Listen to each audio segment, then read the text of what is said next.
भी पढ़ेंगे। हमारा फर्स्ट चैप्टर कंप्लीट हो गया था, दैट वाज ऑन रिसोर्सेज।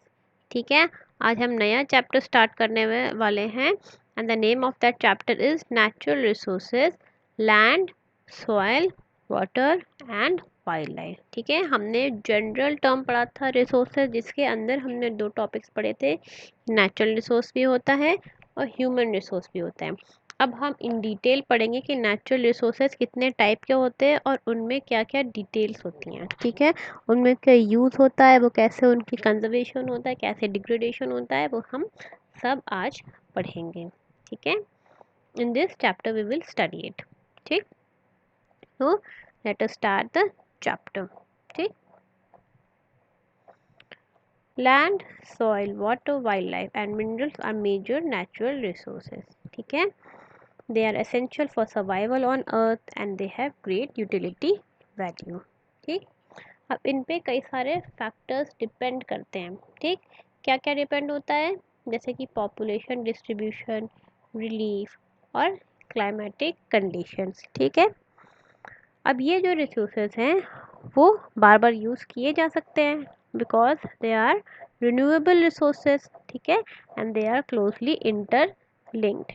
अब कोई एक रिसोर्स में अगर मिसयूज़ हुआ या वेस्टेज हुआ तो उस एक रिसोर्स में जो वेस्टेज हुआ है वो दूसरे रिसोर्स के ऊपर फ़र्क पड़ेगा। ठीक है, it can seriously endanger the future and the other resources as well. ठीक है, इन सबका preservation is very necessary. The quality of one of them affects the quality of the other. ठीक है, हम पहले रिसोर्स को देखते हैं। अब the first resource is land resource. अब जो लैंड है जिस पे हम चल रहे हैं, समझ लो वो कितना परसेंटेज है of earth, it is almost 29%। ठीक है, और 71% क्या होता है, 71% of earth is of water. ठीक है, अब ये 29% है वो भी सारा का सारा यूजेबल नहीं है, इसका सिर्फ 1/3 ऑफ द एरिया है जो कि सूटेबल इस वो जो कि नहीं सूटेबल है फॉर लिविंग और इनहेबिटेबल। तो कितना बचा, only 2/3। 2/3 of the area is suitable for living and for use, और 1/3 उसका एरिया है जो कि हम यूज़ भी नहीं कर सकते।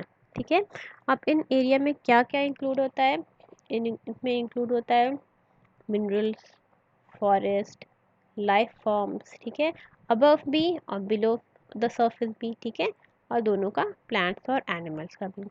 में सॉइल्स भी इंक्लूड होते हैं, surface water, rivers and lakes भी इंक्लूड होते हैं, ह्यूमन सेटलमेंट, पॉपुलेशन, ये सब इसमें इंक्लूड होते हैं। ठीक है, it is the most important resource in all natural resources and includes all other resources। ठीक है, ना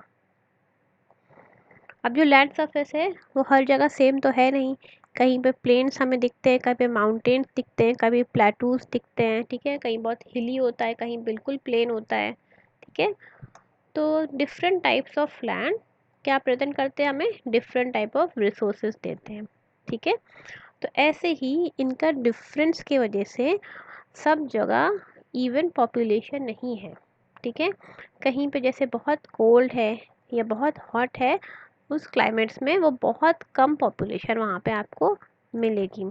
ठीक है ना, अब ऐसे ही सॉइल फर्टिलिटी भी है, वो भी प्लेस टू प्लेस डिफ़र करती रहती है। ठीक है ना, और ऐसे ही द आर्कटिक एरियाज़ में, आर्कटिक एरियाज़ है, डेजर्ट्स है, हाई माउंटेन्स हैं, ये सब एरियाज ऐसे हैं जहाँ पे ह्यूमन एक्टिविटी या ह्यूमन का रहना बहुत मुश्किल है। ठीक है, they are unfavourable for human activity. ठीक है ना, generally humans tend to live in area with moderate climate। ठीक है, fertile soil and level land। ठीक है, अब ज़्यादातर आपको ऐसी जगह ही मिलेगी जहाँ पे पॉपुलेशन बहुत ज़्यादा है, जहाँ पे मॉडरेट क्लाइमेट है, सॉइल बहुत फर्टाइल है और प्लेन्स हैं। So which parts of India are the most populated, ये क्वेश्चन दिया है तो आप इसका कहोगे दीज आर नॉर्थ इंडिया। तो यहाँ पे ये सारे आपको कंडीशंस मिल जाएगी। ठीक है, now coming on to the topic land use. अब लैंड यूज़ क्या होता है, किस बेसिस पे हमने किस फैक्टर पे लैंड को किस यूज़ में लगा रखा है। ठीक है, जैसे कोई पार्ट ऑफ लैंड को हमने लगा दिया है कल्टीवेशन ऑफ क्रॉप्स के लिए, कोई और पार्ट ऑफ लैंड को हमने लगा दिया है कंस्ट्रक्शन ऑफ रोड्स के लिए, ठीक, किसी और को लगा दिया है सेटिंग अप ऑफ इंडस्ट्रीज़ के लिए। ठीक, तो ये कितना अमाउंट ऑफ लैंड हमने किस पर्टिकुलर यूज़ पे लगाया है उसको कहते हैं लैंड यूज़। अब ये वेरी करता है from one region to another. ठीक, कभी कभी सेम रीजन भी हो सकता है। ठीक है, कोई एक सेम रीजन हमने ले लिया मगर टाइम टू टाइम वो रीजन का यूज़ बदलता जा सकता है। ठीक है, अब जैसे कि इंडिया है, इंडिया को एग्जांपल लेते हैं, तो यहाँ पे जो एग्रीकल्चर है, एग्रीकल्चर का जो हमने लैंड ले रखा है उसका यूज़ बहुत ज़्यादा है। और जापान और ऑस्ट्रेलिया में उतना लैंड हम नहीं यूज़ करते हैं जब वो एग्रीकल्चर के लिए, है ना। और कई सारी countries including India, farmland has been converted into residential और कमर्शियल कॉम्प्लेक्सेस। ठीक है, तो फार्मलैंड को ही हमने रेसिडेंशियल कॉम्प्लेक्स बना दिया है। ठीक, अब दिस यूटिलाइजेशन ऑफ लैंड, हम जिस बेसिस पे यूज़ कर रहे हैं लैंड को, वो डिपेंड करता है कई सारे फैक्टर्स के ऊपर। वो फैक्टर्स क्या हैं, फिजिकल भी होते हैं और ह्यूमन फैक्टर्स भी होते हैं। और फिजिकल फैक्टर्स क्या होते हैं, फिजिकल फैक्टर्स है relief features, soil, climate, natural vegetation, availability of water and minerals। ठीक है, इन सब पे बेसिस पे हम लैंड को यूज़ पे लगाते हैं। ठीक, river plains which are made up of rich alluvial deposits are very fertile. ठीक है, आपने देखा होगा रिवर के आसपास वाले जो एरिया वो डेंसली पॉपुलेटेड होता है because those part of soil are very fertile. ठीक, तो उसकी वजह से क्या होता है, कल्टीवेशन ऑफ क्रॉप्स में हमें हेल्प मिलती है। अब गंगा प्लेन है और होंगहो बेसिन है चाइना में, वो सब एरिया उधर के जो उनके प्लेन्स हैं, ठीक है, वो बहुत हाईली पॉपुलेटेड है because of the rich fertile soil. ठीक है, अब हाई माउंटेन स्लोप से वहाँ क्यों कोई नहीं रहता, क्योंकि वो सूटेबल है नहीं। ठीक है, वो सूटेबल है नहीं, एग्रीकल्चर के लिए भी कोई सूटेबल नहीं होता। और मगर वहाँ की जो थिक फॉरेस्ट कवर होता है वो किस लिए यूज़ किया जाता है, वो हम एग्रीकल्चर के लिए तो यूज़ नहीं कर सकते, मगर वहाँ का थिक फॉरेस्ट कवर और सीनिक ब्यूटी को हम यूज़ करते हैं as a source of attraction to tourist. ठीक, तो इसको इस लैंड को हमने कोई और यूज़ के लिए लगा दिया। ठीक है, और किस लिए यूज़ कर सकते हैं, to provide sustained substances of economic and medicinal value। ठीक, अब एक और पार्ट ऑफ लैंड ले लेते हैं, जैसे कि एल्पाइन मेडोज हैं, वो किस लिए यूज़ पे हम लगाते हैं, for provide excellent grazing ground for sheep. ठीक है, तो यहाँ पे आप देख लो अलग अलग लैंड को हमने अलग अलग यूज़ में लगा रखा है depending upon their fertility, depending upon many of the factors. ठीक है, अब जो प्लेटू रीजन्स होते हैं, जैसे कि हो गया अफ्रीकन प्लेटू या डेक्कन प्लेटू, वो किस लिए यूज़ होते हैं, वो होते हैं as store house of minerals. वहाँ पे मिनरल्स बहुत पाए जाते हैं, तो वहाँ पे क्या करते हैं, माइनिंग एक्टिविटी या इंडस्ट्री रिलेटेड एक्टिविटीज़ को वहाँ पे हम यूज़ में लगाते हैं। ठीक है, अब ह्यूमन फैक्टर्स को देख लेते हैं, ये तो था फिजिकल फैक्टर, ना human factor, human and economic factors. ठीक है, अब जैसे कि कोई बहुत डेंसली पॉपुलेटेड एरिया हो गया, ठीक, तो वहाँ के जितने भी फार्म लैंड्स होंगे, फॉरेस्ट होंगे, अब इन डेंसली पॉपुलेशन के वजह से वहाँ पे वो फॉरेस्ट और फार्मलैंड्स को हटा दिया जाएगा, वहाँ पे बिल्डिंग को कंस्ट्रक्ट किया जाएगा, रोड्स को कंस्ट्रक्ट किया जाएगा, रेलवेज को बनाया जाएगा to meet the demands of people. ठीक है, और ये किस लिए हुआ, क्योंकि वहाँ पे population density, it was because of the human factor. ठीक है, अब सिमिलरली अब अगर मिनरल एक जगह में बहुत ही हाई क्वालिटी के नहीं मिल रहे हैं, ठीक है, may not be of high quality enough to make mining profitable, तो वहाँ से development of instruction like transport और कम्युनिकेशन हो जाएगा वहाँ पे। ठीक है, माइनिंग वहाँ से हटा दिया जाएगा, इंफ्रास्ट्रक्चर स्टार्ट कर दिया जाएगा, ट्रांसपोर्ट और कम्युनिकेशन स्टार्ट कर दिया जाएगा। ठीक, so this is also a human factor. ठीक है, the development of roads and railways in the prairies of USA and Canada facilitated the extensive cultivation of wheat and corn in this grassland। ठीक है, अब इसमें आप ये example देखो, यहाँ पे डेवलपमेंट ऑफ रोड्स बहुत हो रहे थे यूएसए में और कनाडा में। कहाँ पे? प्रेरीज ऑफ यूएसए में और कनाडा में। अब वहाँ पे development of roads and railways इतना होने लगा, उसके वजह से उसके आसपास एक्सटेंसिव कल्टीवेशन स्टार्ट हो गया वीट एंड कॉर्न का, ठीक है, because of the human factor, क्योंकि यहाँ पे रोड्स एंड रेलवेज है तो ट्रांसपोर्ट किया जाएगा, तो यहाँ पे cultivation of wheat and corn in the nearby grassland they started to cultivate, ठीक है। What is land degradation? Land को डिप्लीट करना, लैंड को डिस्ट्रॉय करना, तो कहते हैं लैंड डिग्रेडेशन। सबसे जो टॉप लेयर होती है सॉइल की, वो अगर हट जाए बाय रेन वाटर, विंड और बाय एनिमल्स, तो उसको कहते हैं सॉइल इरोजन। क्योंकि सबसे ज़्यादा न्यूट्रिएंट, सबसे ज़्यादा बेनिफिट हमें कौन सी लेयर देती है सॉइल की? वो देती है सबसे टॉप लेयर, ठीक है।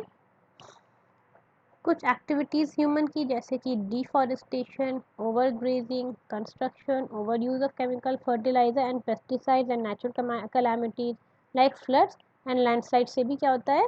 लैंड डिग्रेडेशन हो जाता है, ठीक है। अब इसके कॉजेज देख लेते हैं। First cause is change in land form. अब मैन क्या करता है? बहुत हाई हिल्स को चेंज कर देता है, उसको ग्राउंड कर देता है, ठीक है, उसको प्लेन बना देता है। डीप डिप्रेशन हो जाता है, उसको भी फिल कर सकता है, ठीक है। वहाँ पे dams across river, mining and construction houses, bridges and road जब वो बनाता है तो क्या होता है? लैंडफॉर्म्स वहाँ के जो होते हैं वो सब डायरेक्टली अफेक्ट करते हैं, ठीक है। वहाँ पे लैंड डिग्रेडेशन, उसकी जो क्वालिटी है वो डिप्लीट होना शुरू कर देती है, ठीक है। Second is over grazing. अब कोई पार्ट ऑफ लैंड है, ठीक है, वहाँ पे हमने बहुत सारे अपने डोमेस्टिक एनिमल्स को बार बार वहाँ पे भेजा कि आप यहाँ पे ग्रेस करो, ठीक।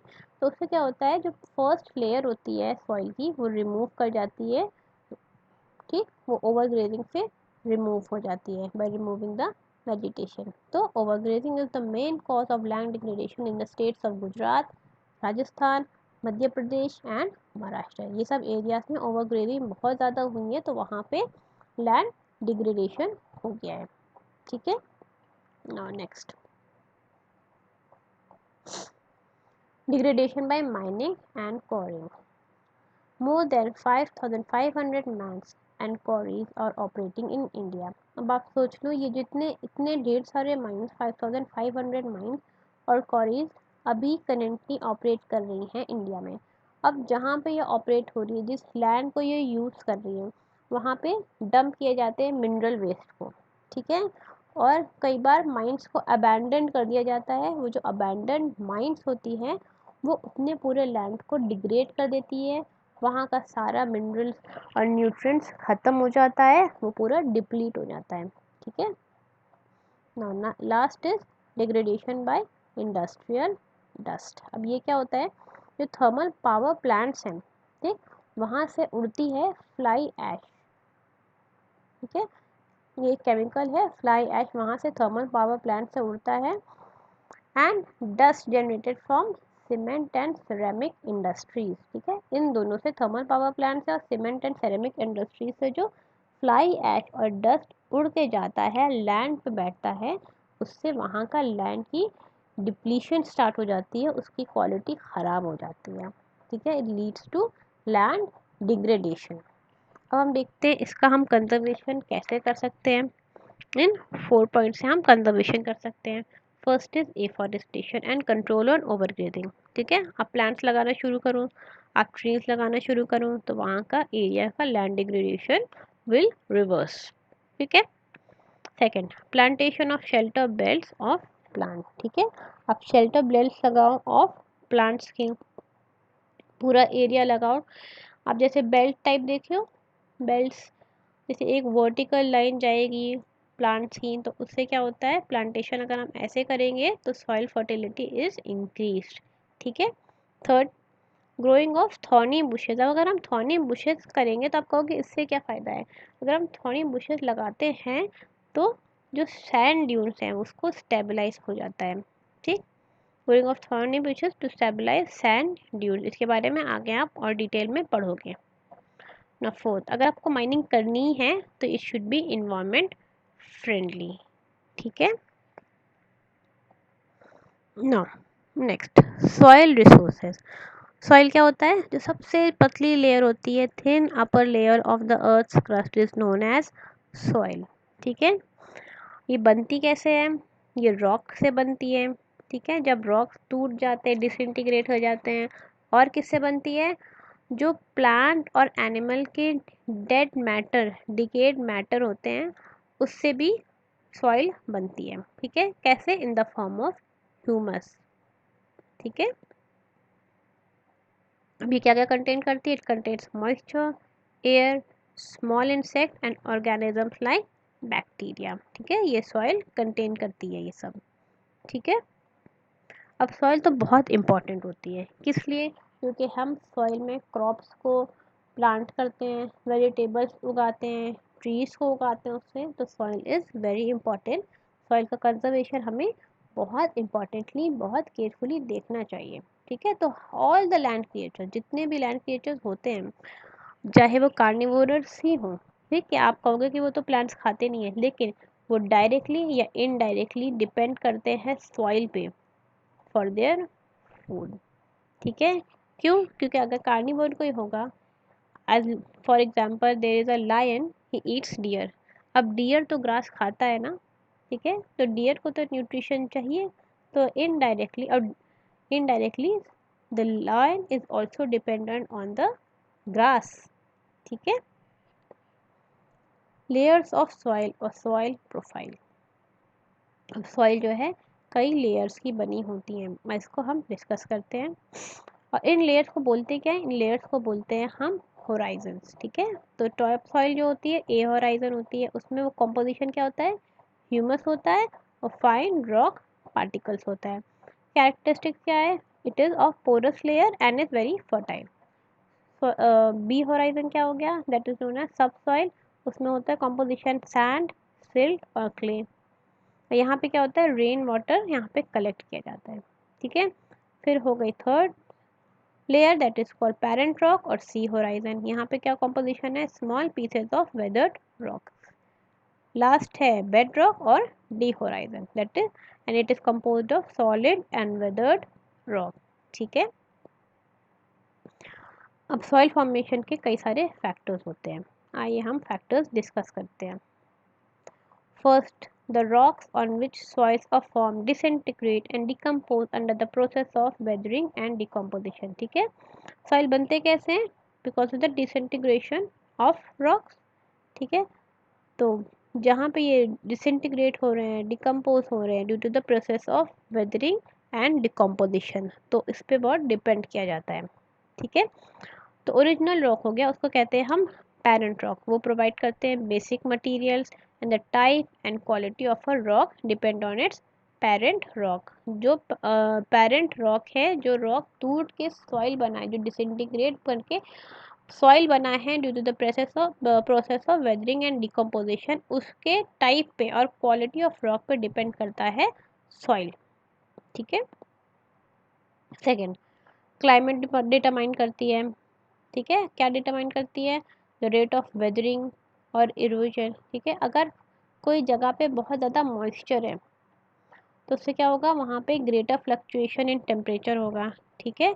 और उसके वजह से weathering will be greater, weathering will be greater, so it will be a good factor for soil formation, ठीक है। अब सेकेंड चीज़ किससे बनी होती है soil, the remains of dead plants and animals. वो क्या प्रोवाइड करता है, ऑर्गेनिक मैटर प्रोवाइड करता है, which decomposes and it is known as humus. It gets mixed up with the soil and forms an essential part of it, ठीक है। तो third किस पे डिपेंड करता है, remains of dead plants and animals और ह्यूमस पे, ठीक है ना। No the next is slope of the land. अगर स्लोप ऑफ द लैंड बहुत हाई है, अगर स्लोप ऐसी है, ठीक, तो वहाँ पे अक्यूमुलेशन ऑफ सॉइल नहीं हो पाएगा, ठीक है। So it depends on the slope of the land. अगर slope is a plain, then the soil will get accumulated over here, ठीक। अब किस पे डिपेंड होता है? टाइम पे। टाइम पे बहुत बड़ा फैक्टर होता है for the formation of soils, क्योंकि सॉइल का बनने में काफ़ी years, it takes several years to form soil and time at maturity to soil. ठीक है, अगर बहुत लंबा टाइम लगा है सॉइल को बनने में तो उसकी लेयर्स बहुत डीप होंगी और बहुत थिक होंगी। ठीक है, और last point, agents of erosion भी डिपेंड करते हैं सॉइल फॉर्मेशन पे। ठीक है, जैसे कि कोई इक्वेटोरियल रीजन है, वहाँ पे बहुत लेस लाइट आती है, वहाँ पे थिक क्लाउड कवर होता है, तो इन रीजन में वेदरिंग बहुत लंबा टाइम लेती है। ठीक है, इस पर भी डिपेंड करता है। Now next topic is soil erosion. Soil erosion क्या होता है? अभी हमने डिस्कस किया था कि जो फर्स्ट लेयर होती है सॉइल की, जो बहुत फर्टाइल होती है, वो विंड से, रनिंग वाटर से या ग्लेशियर से या तो ह्यूमन एक्टिविटी से वो हट जाए तो उसको कहते हैं हम सॉइल इरोजन। तो उससे क्या होता है? It leads to loss of fertility to the soil. Soil erosion कितने टाइप के होते हैं? First is sheet erosion, second is gully erosion and the next is rill erosion. ठीक, ये हो गया शीट इरोजन, गली इरोजन और रिल इरोजन। शीट इरोजन क्या होता है? When a sheet of layer of soil is remove over a large area bye running water. ये बहुत बड़ा लार्ज एरिया आपने ले लिया और यहाँ पे रनिंग वाटर आपने छोड़ दिया, तो इससे क्या हो गया? It led to sheet erosion. ठीक, और ये गली इरोजन आप ये देख लो, यहाँ पे अगर बहुत लंबे टाइम तक रेगुलर फ्लो में वाटर फ्लो किया है, ठीक है, डाउन द स्लोप बहुत लंबे टाइम तक, regular along a definite path down, यहाँ पे देख लो डेफिनेट पाथ से यहाँ पे पानी चलता चला गया कई बारी, तो उससे क्या हो गया? वहाँ पे कट्स बन गए। ठीक, तो और उसको कट्स को हम क्या बोलते हैं? गली। तो और उस जगह की सॉइल के top layer it got removed and it led to gully erosion. ठीक है, लास्ट इज रिल इरोजन। यहाँ पे आप देखो ये रिल बन गई है एक। ठीक, अगर कोई से एरिया में रिल बन जाए over a number of period of time, ठीक है, बहुत लंबे टाइम पीरियड पे आपको दिखने लगे कि इस एरिया में रिल बनना स्टार्ट हो गई, ऐसे गड्ढे बनने स्टार्ट हो गए हैं, तो it is known as rill erosion. ठीक है, तो अब हाँ, आज का हम टॉपिक यहीं तक रखते हैं। अभी हमारा एक टॉपिक सॉइल कंजर्वेशन बच गया है लैंड रिसोर्सेज में, फिर हमारा स्टार्ट हो जाएगा वाटर रिसोर्स। ठीक है, आज की क्लास थोड़ी लंबी हो गई because I try to complete the land resource, मगर अभी इसका एक टॉपिक रह गया है। ठीक है, नेक्स्ट क्लास में हम लोग स्टार्ट कर देंगे वाटर रिसोर्सेज से and we will try to complete this part of water resource, water conservation, and then we'll start the plant and wildlife resources. ठीक है, आई होप आज की क्लास आपको समझ में आई होगी। कुछ आपको डाउट होगा, कोई कंफ्यूजन होगा तो आप मुझे कांटेक्ट कर लीजिएगा। ठीक है, गुड बाय क्लास।